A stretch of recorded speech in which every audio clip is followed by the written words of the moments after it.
Landscape photography for me isn't always about the big obvious shots. It's about getting out, exploring and seeing what you come across.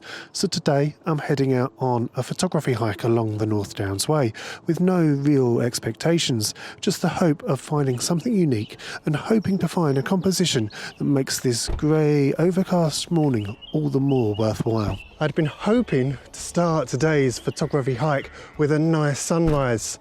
The sun coming up just over yonder, illuminating the countryside that we see stretching out before us, being able to enjoy some of those lovely blue, those lovely pink pastel colours facing away from the sun.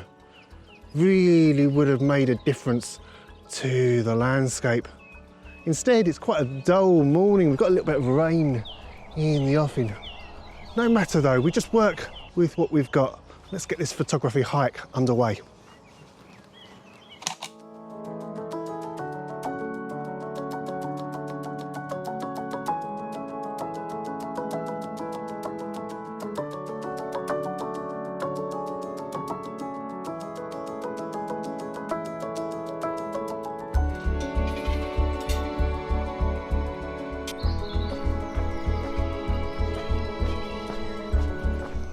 So today's route begins out here at Thurnham Castle, climbing up onto the North Downs Way ridge. From there it's a mixture of open countryside, farmland tracks and woodland trails with bluebells scattered through the trees and some stunning views stretching out across the Kent countryside. I'll be adding in a loop around Hucking Estate before heading back through Coldblow Farm to complete this particular hike.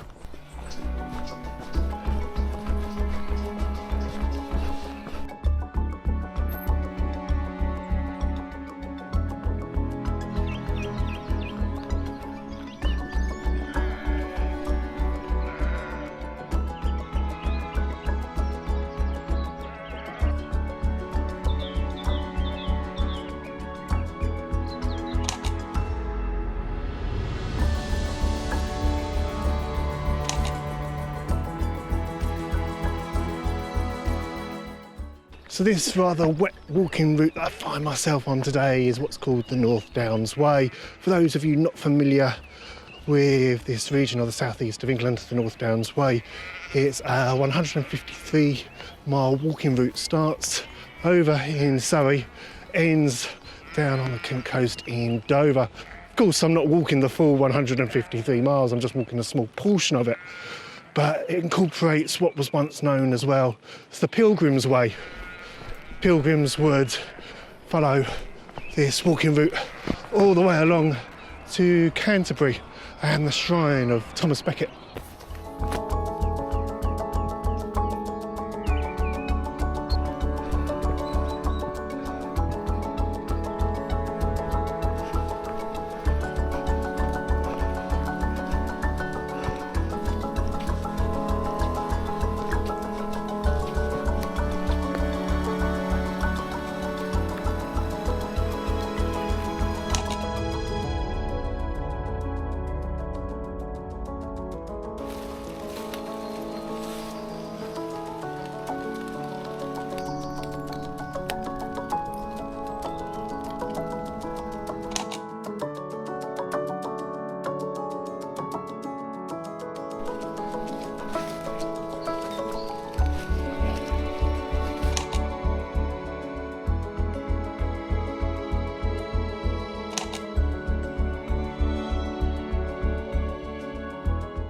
I've done this particular walk before and it's lovely because it's almost like a ridge all the way along through Surrey until you get to the coast. So we should have some magnificent views across the Kent landscape. This sort of walk, enjoying these views, it's my favourite type of adventure whenever I head out with the camera. I can walk aimlessly around, shooting whatever it is that I see, shooting whatever I come across. The sort of risks that I took when I was out at Elmley Ferry last weekend, they won't be an issue this time around. Maybe as a result of this aimless wandering, I'll come across a worthwhile scene that'll cause me to come back here time and time again. I've already come across a patch of wild garlic, which I didn't expect to find out here. So there's always the possibility. That's always the good thing whenever I come out with the camera. I find it's not necessarily coming out and getting the honeypot shots. It's about coming out and finding something unique, finding something special, especially when you least expect it. But for now, I'll stop talking and I'll let you enjoy these magnificent views and this little hike that I'm on.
Now, as with any trip out with the camera, especially when I bring you along with me, I like to try and find one composition to walk you through, share my thought process. And with us coming towards the end of the hike, I've found the one shot I want to share with you today. We've got a lone tree just sitting nicely out here in the middle of the field. Got some lovely shadow in the background with the rolling hills, ever so beautiful out here today. In terms of settings, I've got the camera on the tripod purely for ease, talking you through this shot. ISO 100 as a result, f8, 1/160th of a second. Not sure how this particular image will turn out, but you never know. Sometimes the best images come when you least expect them.